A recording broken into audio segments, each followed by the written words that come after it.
Alors, Nundalet. Kmoshekato Bezohar. Le Zohar, il explique, donc, Chelek Gimel, tome 3 du Zohar, Daf Lamed Aleph Amud Bet, Betaf Kufraf Aleph Amud Bet, Ayin Sham. Donc, si on consulte le Zohar là-bas, Ayi Mila Salka. Un mot, il s'élève. Ou Bak'ar Ekiin, et il transperce les cieux. Ve'it'ar Madeit'ar, et donc quand le mot arrive là-haut, il réveille ce qu'il doit réveiller. Itav tav. S'il réveille pour le bien, il réveille pour le bien. Et donc le Zohar nous dit ensuite que des fois c'est le contraire du bien. Donc là, ici, dans cette première citation du Zohar, on nous parle de la Tfila. Alors ensuite, une deuxième citation qui parle de la Torah, de l'étude de la Torah. Mila Deoraita, un mot de la Torah, au moment où on étudie les mots de la Torah. It avid mine kala. Ce mot, il fabrique une voix. Vesalik, et donc cette voix qui a été fabriquée de cette façon-là, elle s'élève vers le haut. De même également, Dafkuf Samerchet Amudbet, on nous dit Kalin Deoraita, les voix de la Torah, Utsluta, et les voix de la prière, Bakin Rikiin, elles peuvent transpercer les cieux. Voilà. Donc maintenant, qu'est-ce que c'est le sens de cette parenthèse qu'il y a ici dans le Tanya? Qu'est-ce qu'on veut nous dire? Donc, ici, ce que le Zohar nous définit, c'est la valeur d'un mot. Vous savez que un mot, c'est un assemblage de lettres. Une lettre en hébreu, c'est Hot. Et Hot, il y a un verset qui dit Ata Boker. Le matin est venu. Donc Hot, qu'est-ce que c'est? Une lettre. Une lettre, c'est un véhicule de lumière. Un mot, c'est une combinaison de lettres. Et ça veut dire qu'en combinant les lettres entre elles, on obtient les lumières dont le monde a besoin pour exister. Dans le Sefer Yetzirah, on dit, dans la Kabbalah, on dit Shte avanim bonot shte batim. Avec deux pierres, on peut construire deux maisons. Donc le Sefer Yetzirah, il nous donne un exemple.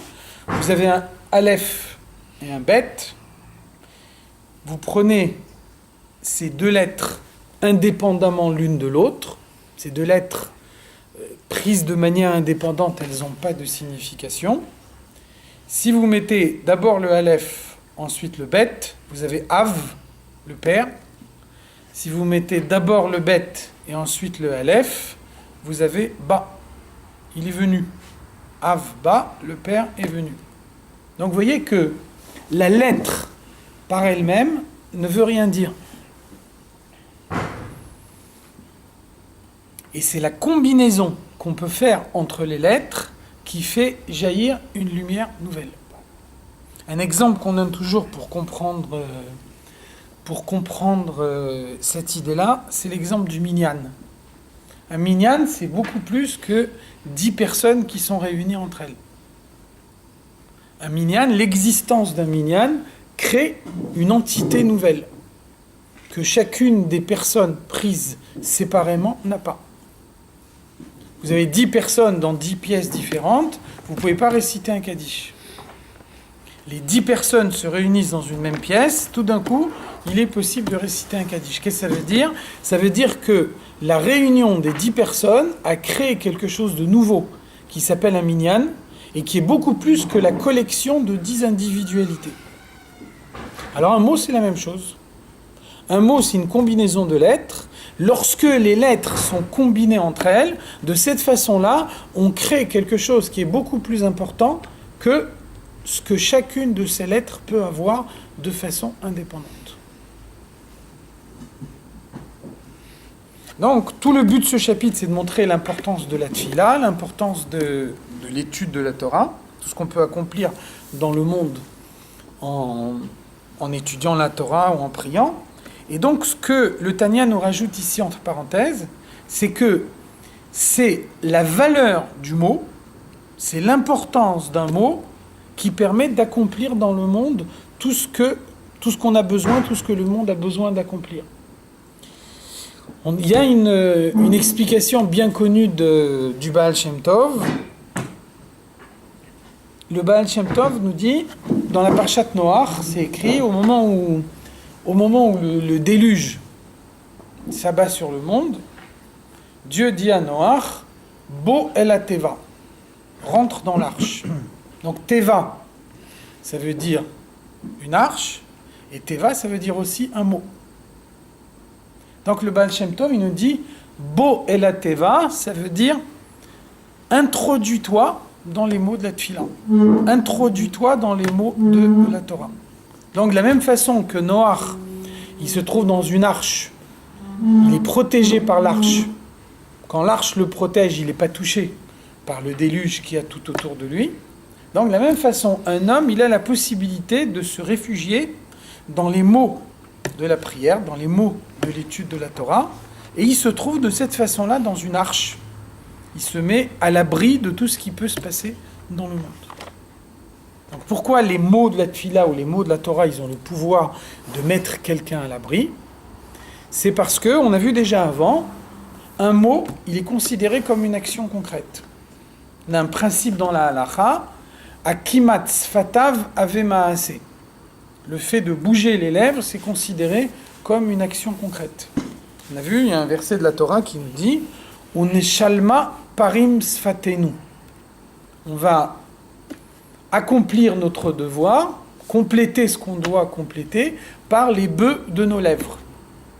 Quand on n'a pas le Beth Amikdash et qu'on n'a pas la possibilité d'offrir un bœuf matériel en sacrifice, donc on a la possibilité d'offrir les bœufs de nos lèvres, c'est-à-dire notre prière et notre étude de la Torah. Néanmoins, pour que la prière ou l'étude puisse remplacer le sacrifice, il faut qu'il y ait une comparaison entre eux. Le sacrifice, il est concret. C'est un animal physique. Il est sacrifié dans le Beth Amikdash d'une manière concrète. Et donc, il faut que l'étude de la Torah ou la Tfila qui remplace le sacrifice soit également concrète.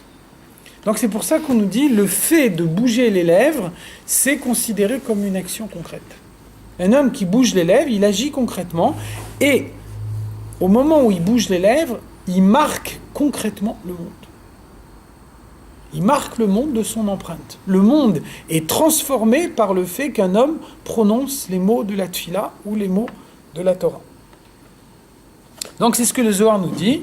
Le Zohar nous dit, un homme fait une action concrète, il bouge les lèvres, de cette façon-là, il y a des mots qui émanent de lui. Ces mots peuvent transpercer les cieux et monter là-haut, de façon à provoquer le dévoilement de la lumière de Dieu dans le monde. La lumière de Dieu qu'on dévoile de cette façon-là, elle est indispensable pour que le monde puisse exister. Dans les termes de la Kabbalah, c'est ce qu'on appelle « It'aruta diltata », l'initiative des hommes, à laquelle répond « It'aruta dil ela », l'initiative de Dieu. Dieu dévoile la lumière en fonction des actions des hommes. L'action des hommes, c'est les mitzvot en général, mais plus spécifiquement la partie des mitzvot qui s'élève vers Dieu, c'est-à-dire les mots. Un mot, c'est un véhicule, quelque chose qui permet de faire passer la lumière, de véhiculer la lumière. Donc, grâce aux mots, on fait monter la lumière du monde vers Dieu. Ça vous explique le rôle central de la Tfila et le rôle central également de l'étude de la Torah. La Tfila, c'est la première action du matin. Un homme qui se lève le matin, il ne peut rien faire tant qu'il n'a pas prié, parce que le but de sa journée, la mission qu'il reçoit pendant toute la journée, c'est d'attacher le monde matériel à Dieu. Comment est-ce qu'on attache le monde matériel à Dieu? De la façon dont on prie. On prend un mot, qui est une action concrète, les lèvres qui bougent, et le mot il s'élève vers Dieu.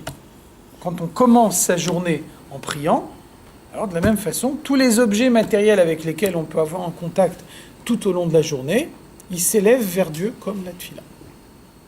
Donc c'est la valeur cardinale de la Tfila qui commence la journée, qui fait qu'ensuite tout le reste continue de la façon dont ça a commencé. Ensuite, on dit mi beta knesset le beta midrash.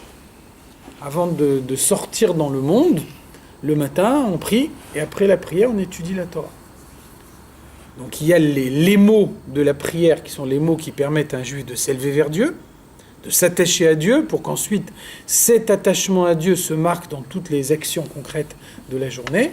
Ensuite, on a besoin que ces actions concrètes, elles soient conformes à la volonté de Dieu. Pour ça, on a besoin de la connaissance. On ne peut pas se passer de la connaissance.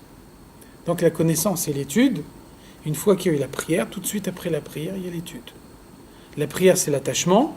Une fois que cet attachement est réalisé, l'étude vient alimenter l'attachement, lui donner une matière, lui donner un contenu. Donc c'est les deux préalables de la journée desquels on ne peut pas se passer.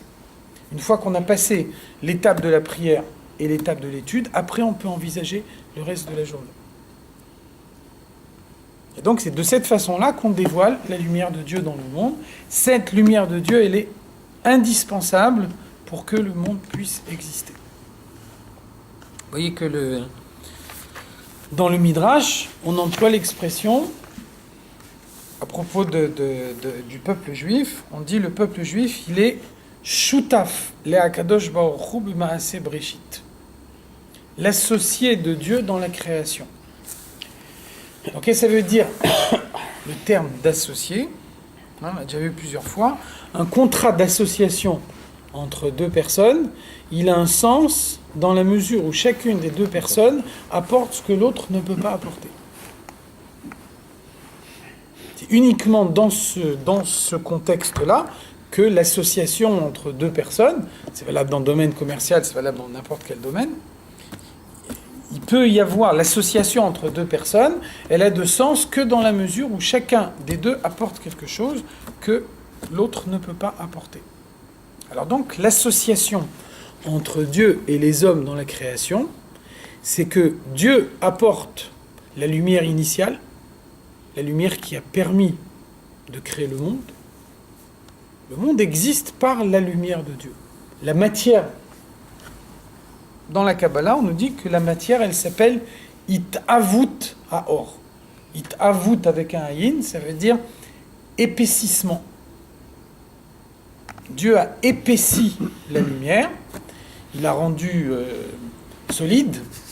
Quand la lumière a été solidifiée, on ne parle pas nécessairement de lumière matérielle, on parle même de lumière spirituelle. Lorsque cette lumière spirituelle elle a été solidifiée, alors ça a donné la matière du monde. Et la matière du monde va prendre telle forme ou telle autre forme, selon que la lumière qui a été épaissie, qui a été solidifiée pour pouvoir l'obtenir, c'est une lumière qui a été provoquée de telle façon ou de telle autre façon. Dans la création, Dieu ne donne que la lumière initiale. La lumière de prolongement, la lumière de continuation, elle vient nécessairement des hommes. Entre parenthèses, c'est un autre sujet, peut-être qu'une autre fois on détaillera, mais ça vous donne la définition de la notion de punition dans la Torah. Dans la Torah, il n'y a pas de punition. La notion de punition n'existe pas. Lorsque la Torah définit des punitions, en fait, une punition de la Torah, c'est la conséquence des actes des hommes. La conséquence directe. La différence, elle est fondamentale. Lorsqu'on dit qu'une punition est définie comme on l'entend au sens courant, c'est-à-dire qu'il y a l'action et ensuite il y a la punition. Les deux choses sont indépendantes. Il y a une action, dans un premier temps, il y a l'action uniquement. Cette action, elle est positive et donc elle justifie dans un second temps une récompense, ou alors cette action, elle est négative et elle justifie dans un second temps une punition. En tout état de cause, la récompense et la punition sont toujours dans un second temps. Dans la Torah, la récompense et la punition ne sont pas dans un second temps, elles sont dans le premier temps. Par exemple, si on pouvait imaginer que tous les hommes cessent de faire les mitzvot, le monde disparaîtrait, le monde retournerait au néant. Ça n'est pas une punition, c'est la conséquence directe des actions des hommes. Pour que le monde puisse exister, il a besoin de la lumière que les hommes y apportent. Si les hommes n'apportent pas la lumière, le monde disparaît. C'est la conséquence du manque que les hommes introduisent dans le monde. Ça n'est pas une punition.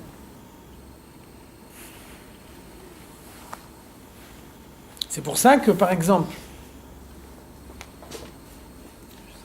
Rashi nous dit Yom Hashishi, 6e jour de la création. Qu'est-ce que ça veut dire Yom Hashishi? Ça veut dire le monde reste en suspens jusqu'au 6 Sivan, jusqu'au jour de Matan Torah. Si, au moment de Matan Torah, les Juifs acceptent la Torah, à ce moment-là, rétroactivement, la création est confirmée depuis son premier jour, 2248 ans plus tôt. Ou alors, si le jour de Matan Torah, les Juifs n'acceptent pas la Torah, à ce moment-là, le monde retourne au néant, non pas en 2248, l'année où la Torah a été donnée, mais le premier jour. Là, on établira rétroactivement que le monde n'a jamais existé. Que pendant les milliers d'années où on a vu le monde, c'était en réalité une illusion d'optique. Donc ça ne veut pas dire que, vous voyez bien la distinction, ça ne veut pas dire que Dieu punit les hommes, et donc vous n'avez pas accepté ma Torah, je vous punis, je vous fais retourner au néant. Si c'était une punition, à ce moment-là, le monde retournerait au néant au jour du don de la Torah. C'est pas ce qu'on nous dit. Yom Hashishi, ça veut dire le 6e jour de la création. Si les Juifs n'avaient pas accepté la Torah, le monde serait revenu au néant depuis le premier jour. C'est-à-dire que la disparition du monde n'aurait pas été une punition, elle aurait été la conséquence directe du fait que les hommes n'aient pas accepté la Torah. Donc c'est ça la punition, ou la récompense, telle qu'elle est définie dans la Torah, c'est la conséquence directe du comportement de l'homme. Dieu place l'homme dans le monde et il lui donne la règle du jeu. À partir du moment où il connaît la règle du jeu, alors il est maître de son propre sort. C'est lui qui décide ce qui va se passer par la suite. C'est à lui de faire le bon choix. S'il ne fait pas le bon choix, il subit la conséquence de son mauvais choix. Il n'est pas puni. C'est profondément différent.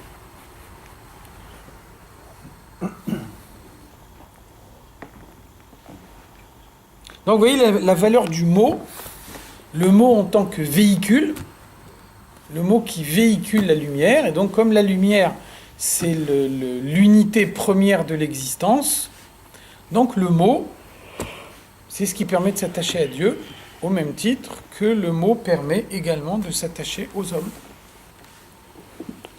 Si vous dialoguez avec quelqu'un, c'est les mots qui vous permettent d'échanger des idées, de transmettre une idée à quelqu'un et de recevoir également de sa part une idée.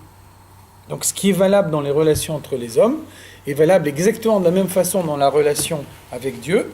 C'est par les mots qu'un homme fait monter la lumière vers Dieu. Et à ce moment-là, comme dans un dialogue, Dieu répond en donnant au monde la lumière dont le monde a besoin pour exister. C'est comme ça que le monde se maintient. Matan Torah, Hachem, il n'a pas tellement laissé le choix au Bnei Israël, puisqu'il a pris la montagne, il l'a mis sur nous. Voilà, vous n'avez pas le choix, donc ce n'était pas la conséquence de... Alors dans la Chassidoute, on nous dit que pourquoi Dieu il a mis la montagne au-dessus des Bnei Israël, c'est parce que quand il y a un mariage, on met une choupa. Donc la montagne, en l'occurrence, elle a tenu lieu de choupa. Alors donc effectivement, la Gemara, elle pose la question. On trouve dans la Gemara Shabbat, la Gemara nous dit le Matan Torah a été accepté sous la contrainte. Et donc on dit Mikan Moda'a Rabba Leoraita. De là, on peut avoir un doute sur l'acceptation véritable de la Torah. Ça veut dire qu'un accord qui est donné sous la contrainte n'est pas valable. Donc effectivement, ils ont agi sous la contrainte. Alors c'est la raison pour laquelle le vrai Matan Torah, c'est Purim. Purim est venu compléter ce qui s'est passé au moment de Matan Torah. Ça veut dire que au moment de Purim, le décret de Haman était connu 12 mois à l'avance. Haman, il a fait son Goral en Nissan, et donc le Goral a désigné le mois de Hadar de l'année suivante. Donc il y avait 12 mois. On savait 12 mois à l'avance qu'il y avait une date où les Juifs devaient mourir. Ça veut dire que la Xéra concernait uniquement les Juifs. N'importe qui aurait fait la déclaration en disant « je ne suis pas juif », il n'aurait plus été touché par la Xéra. On voit que sur l'ensemble du peuple juif, puisque c'est le seul cas qu'on a dans l'histoire du peuple juif où l'ensemble du peuple juif se trouvait dans toutes les provinces, toutes les 127 provinces d'Achashverosh. Chaque fois qu'il y a eu des persécutions, en général les persécutions étaient dans un certain pays, et puis il y avait d'autres pays qui n'étaient pas touchés par les persécutions. Donc la seule exception qu'on a dans l'histoire, c'est l'histoire de Purim.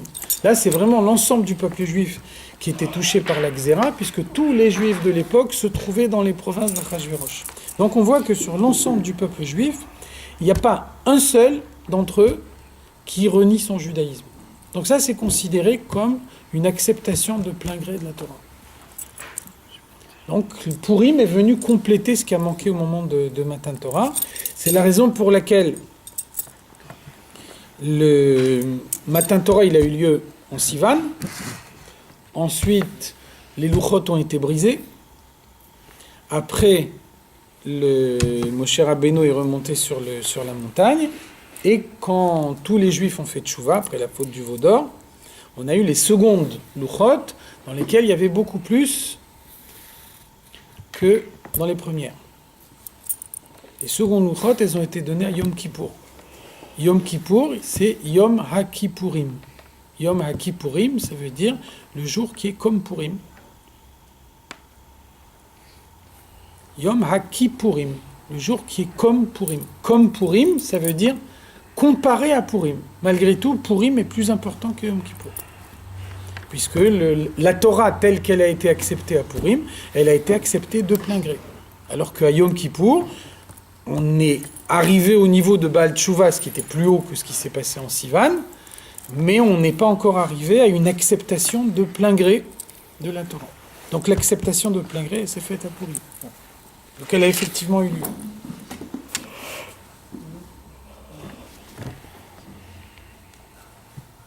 On va reprendre en haut de la page 108, donc on a fini la note.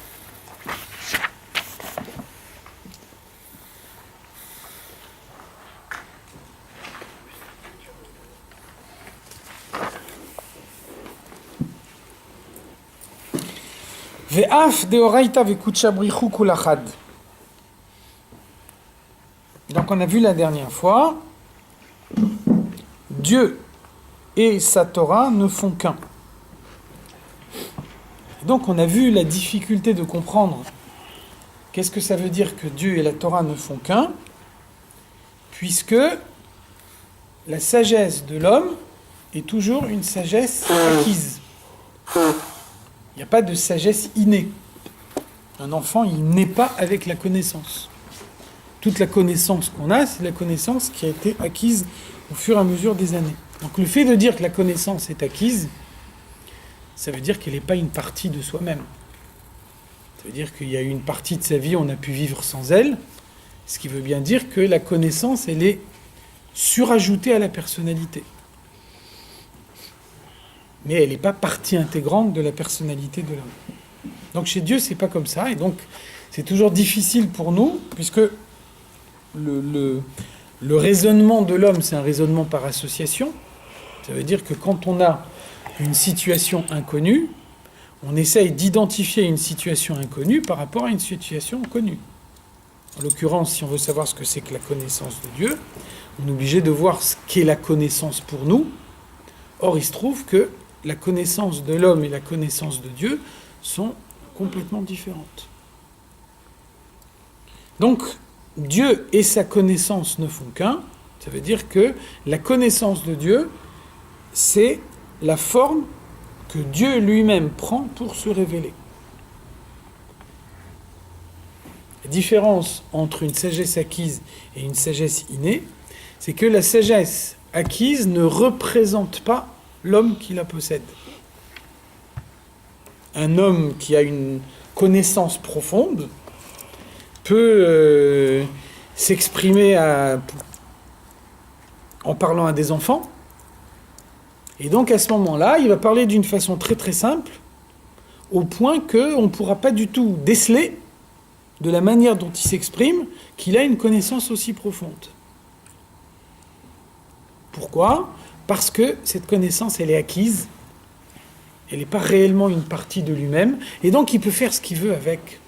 Il peut la cacher, il peut la transformer, il peut la présenter d'une façon qui n'est pas ce qu'elle est réellement. Donc un homme peut abuser les autres.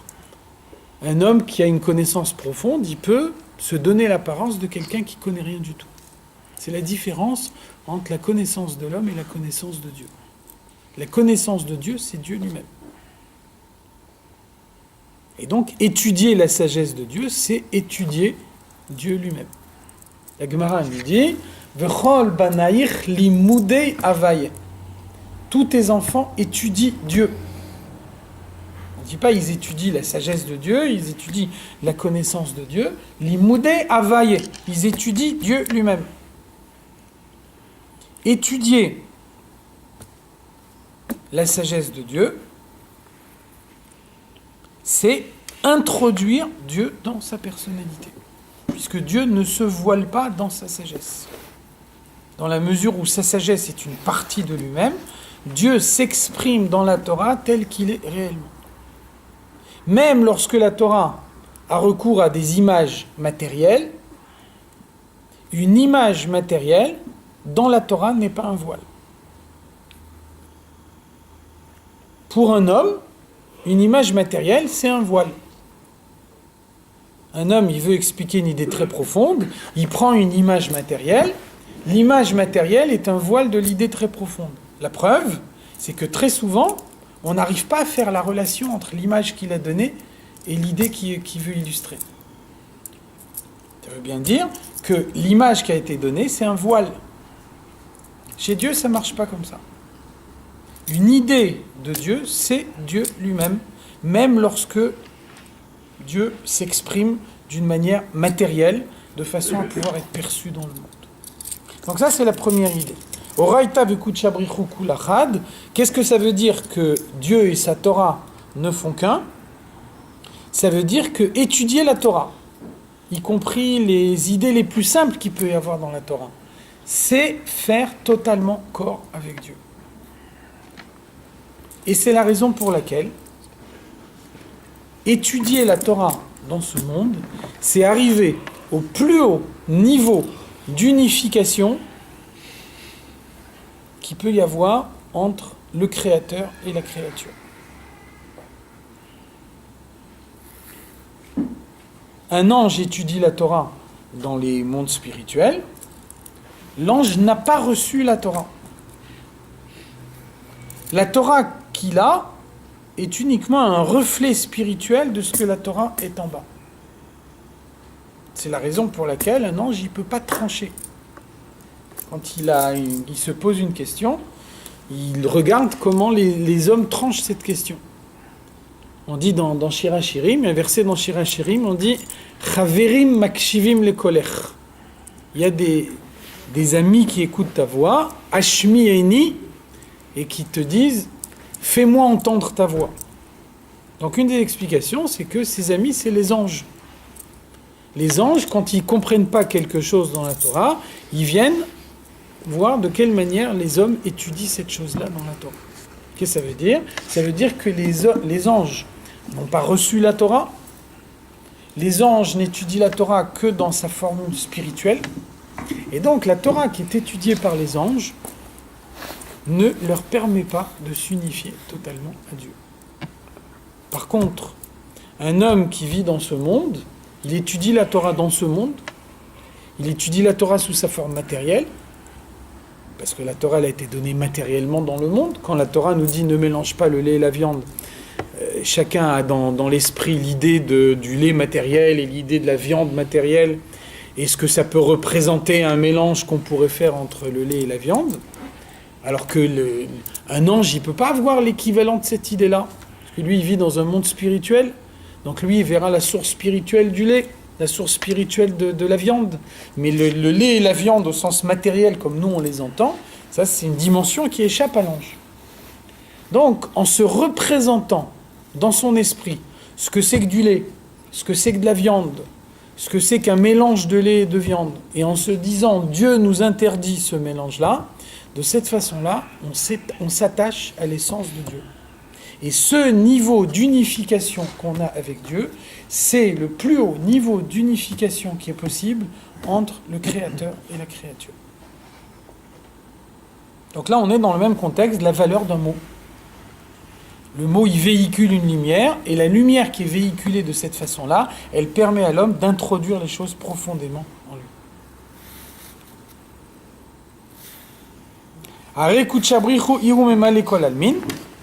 Dieu emplit tous les mondes de manière identique, Beshavé. Ve'afalpiken, en haolamot shavim b'ma'alatam. Le fait que Dieu est identique partout, ça ne veut pas dire que les mondes eux-mêmes soient les mêmes. Il y a des mondes qui sont tout en haut de l'enchaînement des mondes où Dieu apparaît clairement, et puis il y a le monde matériel où Dieu est totalement caché. Quand on dit que Dieu est totalement caché, c'est une différence dans la perception des hommes, et ce n'est pas une différence en Dieu lui-même. Dieu se voile dans le monde matériel, ça veut dire que la perception des hommes a été réduite dans le monde matériel. Par contre, la présence de Dieu dans le monde matériel est strictement identique à celle qui existe dans les mondes spirituels les plus hauts. Donc, comme Dieu est présent dans le monde, dans chaque détail du monde, alors on peut étudier la Torah dans le monde, et y compris étudier ce que la Torah nous dit pour décrire les situations du monde, et de cette façon-là, s'attacher avec Dieu. Arriver à analyser chaque situation du monde en fonction de la connaissance de Dieu, et donc de cette façon-là, s'attacher à Dieu même dans les événements du monde.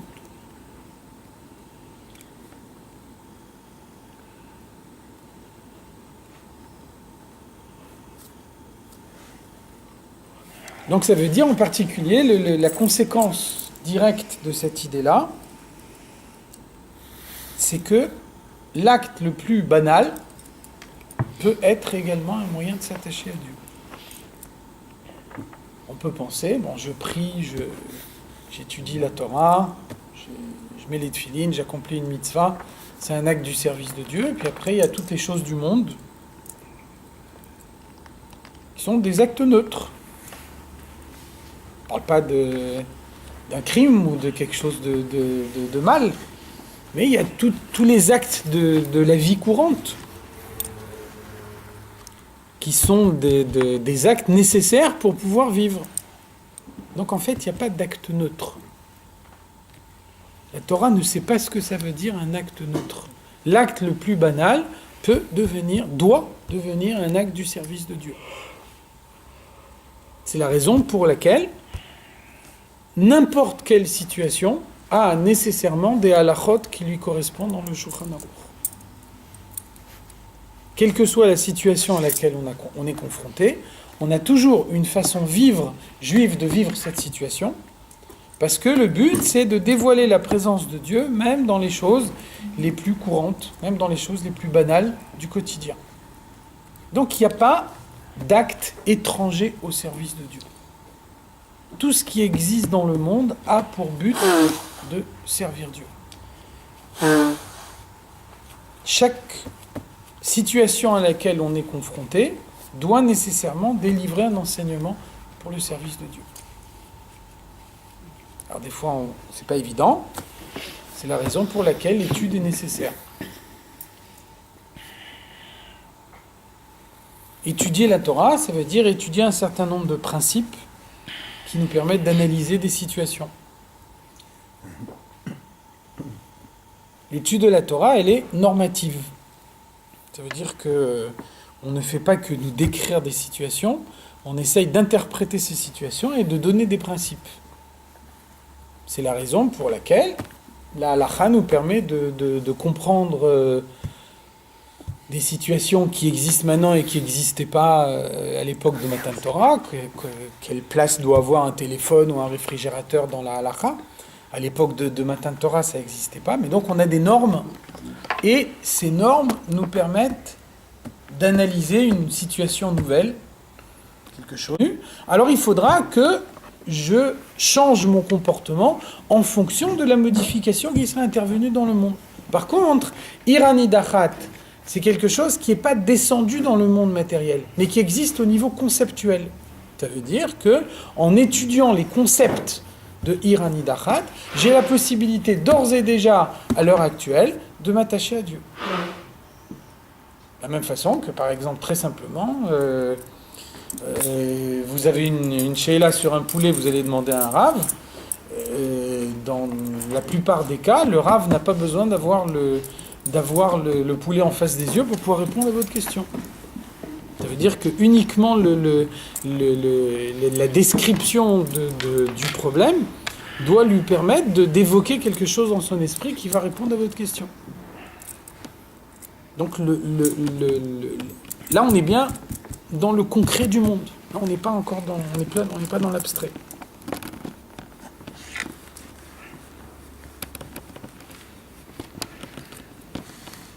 Velachen ou chumri vegashmi, c'est la raison pour laquelle ce monde est matériel, ce monde est grossier.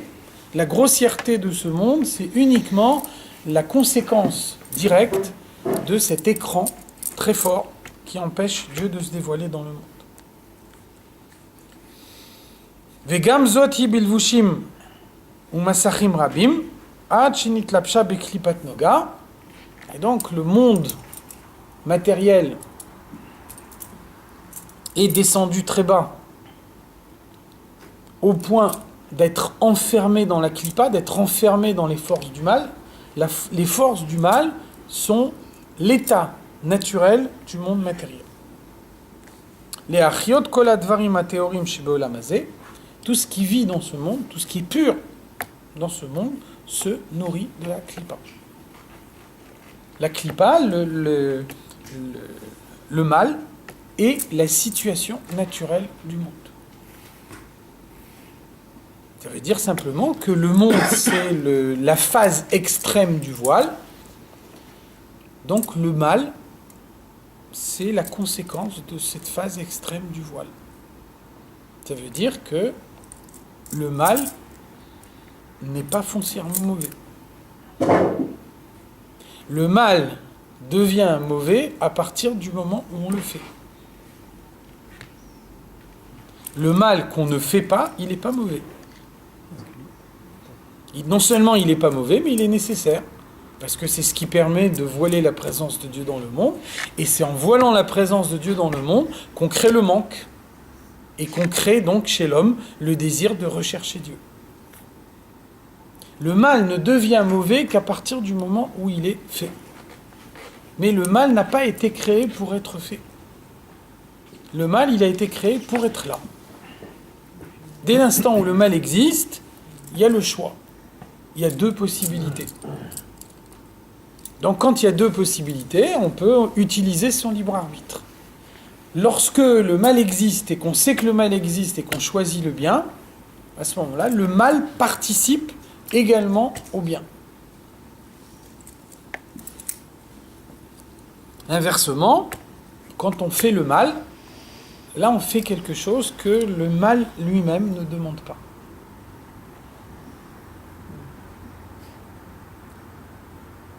Donc on a vu déjà avant dans le Tanya l'image que le Zohar emploie pour décrire cette idée-là. Le Zohar nous dit, il y a un roi qui veut faire la preuve à tout son peuple de la grande moralité de son fils. Et donc il charge une femme d'aller séduire son fils de façon à pouvoir démontrer à tout son peuple que son fils ne se laissera pas séduire et que de cette façon-là, la moralité de son fils, la moralité du prince, soit établie devant tout le peuple. Donc le Zohar nous dit finalement qu'est-ce qu'elle fait cette femme.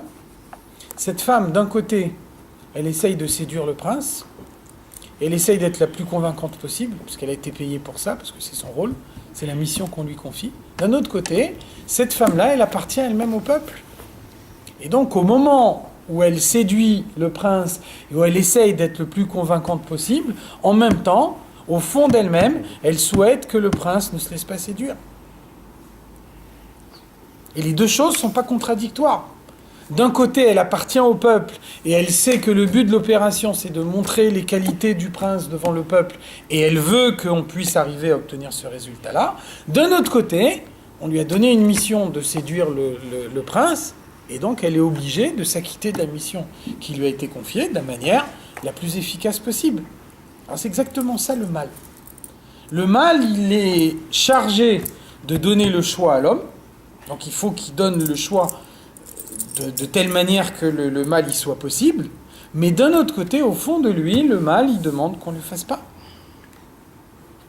Le mal, il a été créé par Dieu, et en tant que tel, il sait que le but de la création, c'est de montrer la perfection de Dieu dans le monde, que cette perfection, elle doit être réalisée par les Juifs. Donc le mal demande lui-même qu'on ne le fasse pas. Quand on fait le mal, on fait ce que le mal lui-même ne demande pas. Donc, quand on dit Gamzou Letova, c'est-à-dire tout ce qui arrive c'est pour le bien, et il faut remercier Hachem pour le bon comme pour le mauvais, en quoi ça peut... Je ne sais pas si c'est exactement la même idée. Ça veut dire que on ne peut avoir un avis autorisé sur une situation qu'à partir du moment où on a l'ensemble des éléments qui déterminent cette situation. Ce qui n'est jamais notre cas. C'est jamais notre cas parce que tous les événements qu'on vit dans le monde, nous on les vit dans leur dimension matérielle, alors qu'en réalité, tous les événements matériels ont une dimension spirituelle qui nous échappe totalement. Donc ça veut dire que finalement on ne sait pas, on n'est pas capable de mesurer la positivité d'un événement qui nous arrive. Alors comme on ne peut pas penser que Dieu veut faire du mal aux hommes, comme on peut imaginer qu'a priori tout ce que Dieu envoie aux hommes c'est pour le bien, donc on se dit, vraisemblablement, la situation à laquelle je suis confronté est une situation de bien. Et pourquoi moi elle m'apparaît comme mal? C'est parce que j'en perçois qu'un aspect des choses.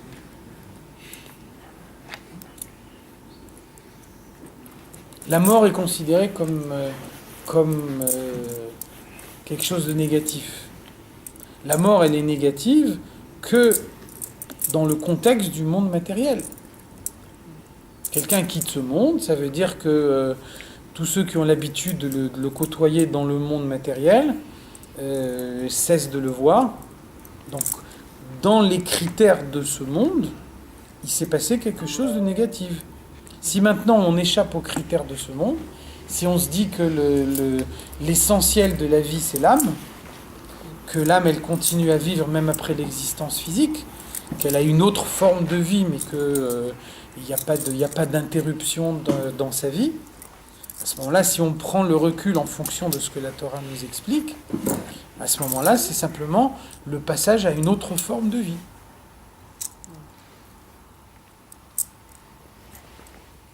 Donc il y a des choses qui nous échappent, il y a des éléments qu'on n'a pas, et on peut avoir un avis autorisé que dans la mesure où on a tous les éléments, ce qui est pratiquement jamais le cas. Gamzou Letova, ça veut dire j'ai la conviction que ce que Dieu m'envoie est nécessairement pour le bien. Et donc si ça apparaît pas clairement, c'est encore une fois un défaut dans ma perception, pas un défaut dans la réalité.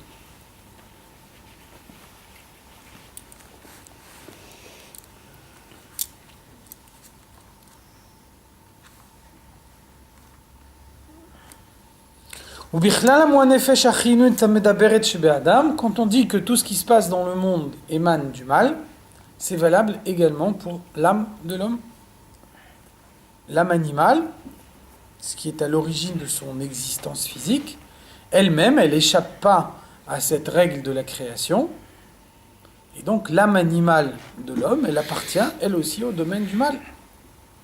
C'est pour ça qu'un homme est naturellement attiré vers les plaisirs du monde, vers tout ce qui peut exister dans le monde. C'est la raison pour laquelle le service de Dieu n'est pas un état naturel, l'élévation spirituelle n'est pas un état naturel, et donc chaque fois que ça se produit avec le désir de l'homme de vouloir échapper à des limites qui sont pour lui des limites naturelles. Mais ça n'est pas un état naturel.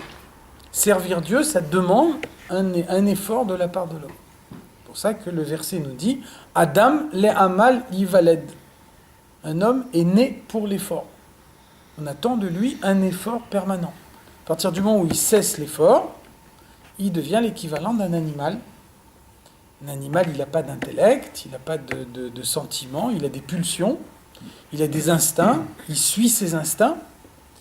Un homme qui se laisse aller, un homme qui n'essaye pas de modifier son existence en fonction de critères spirituels, c'est un homme qui est victime de ses pulsions, qui a finalement un comportement animal, peut-être sous une forme un peu plus élevée ou un peu plus raffinée, mais la démarche est la même.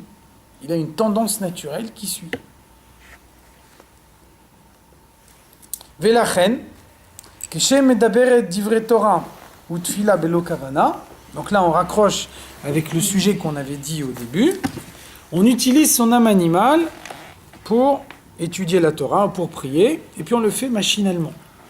Au moment où on prie, on pense à autre chose. Ce qui, encore une fois, est un état naturel. C'est dur de se concentrer en permanence.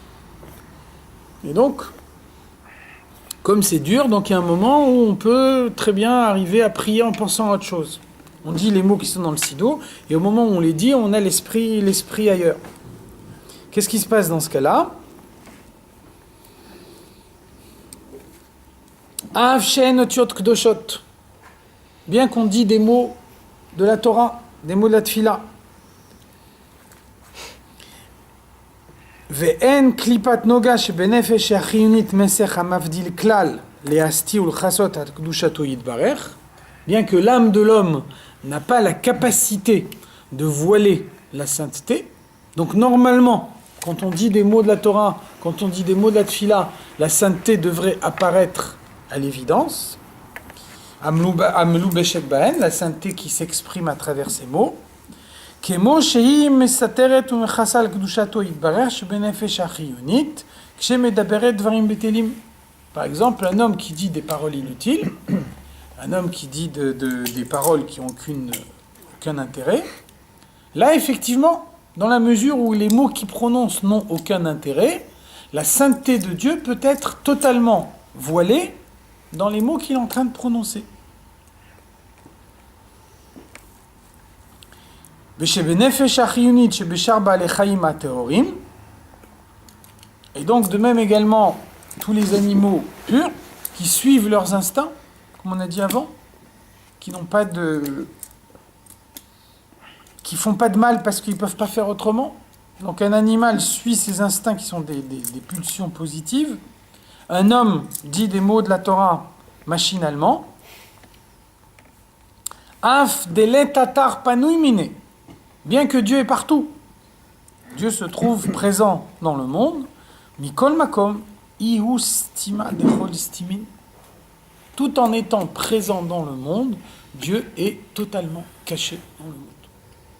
La règle du jeu, le principe de base de la création, c'est que Dieu ne se révèle pas dans la création. Et donc, le fait de dire des paroles de la Torah machinalement, c'est possible. Le fait de vivre un événement comme le fait du hasard, c'est possible. Le fait de vivre 120 ans de sa vie sans rencontrer Dieu une seule fois, c'est possible. Venikra kel mistater.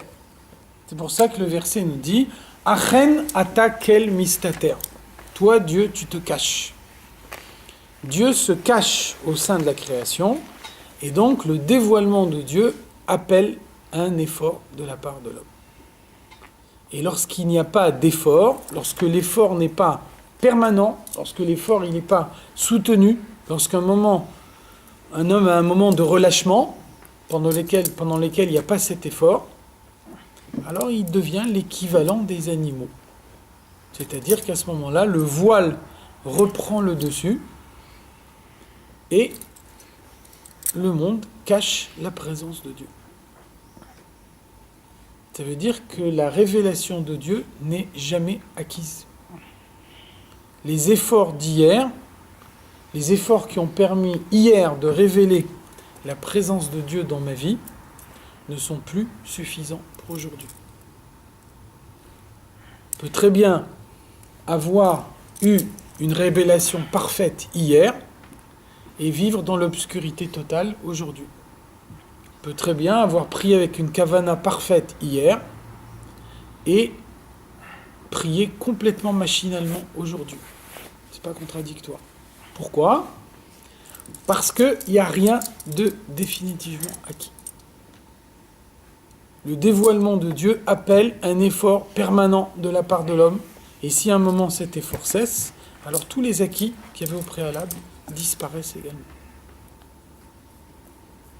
Dieu veut que l'homme soit dans un état d'effort permanent parce que c'est cet état d'effort qui est le plus valorisant.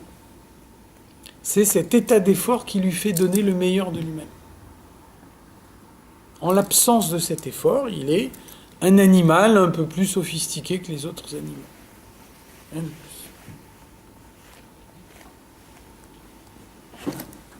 וגם הערה והתפשטות החיות ממנו יתברך מסתתרת בלבושים ומסכים רבים. Et donc on peut très bien imaginer que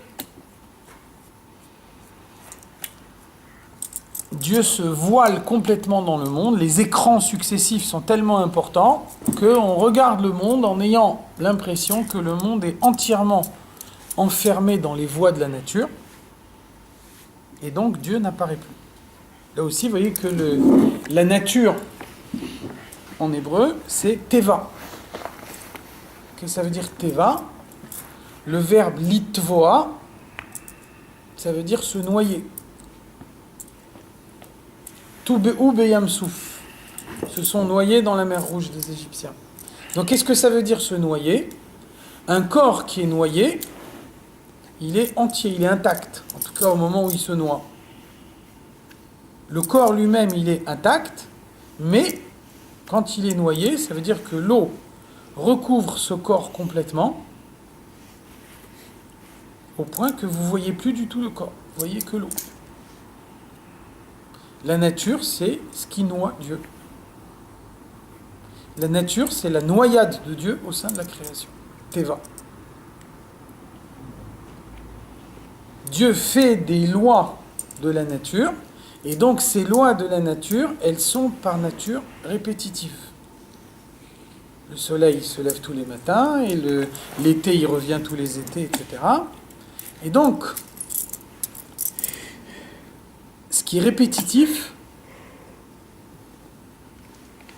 suscite un phénomène d'accoutumance. L'accoutumance, elle fait perdre la clairvoyance.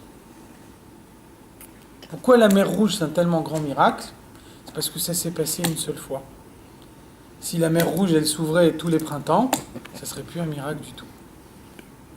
C'est pour ça que la Chassidoute nous dit, qu'est-ce que c'est la différence entre un miracle et un phénomène naturel ? Le miracle, c'est la première fois, et le phénomène naturel, c'est la deuxième fois. Ça veut dire que entre un miracle et un phénomène naturel, vous n'avez pas de différence dans la nature de l'événement, vous avez une différence uniquement dans sa fréquence. Le miracle, il arrive une seule fois, c'est ce qui le rend miraculeux, alors que la nature, elle se répète en permanence. Mais la nature n'est pas moins miraculeuse que le miracle. C'est un miracle permanent. C'est un miracle permanent, et c'est parce qu'il est permanent qu'il est plus miraculeux. Ça va être là.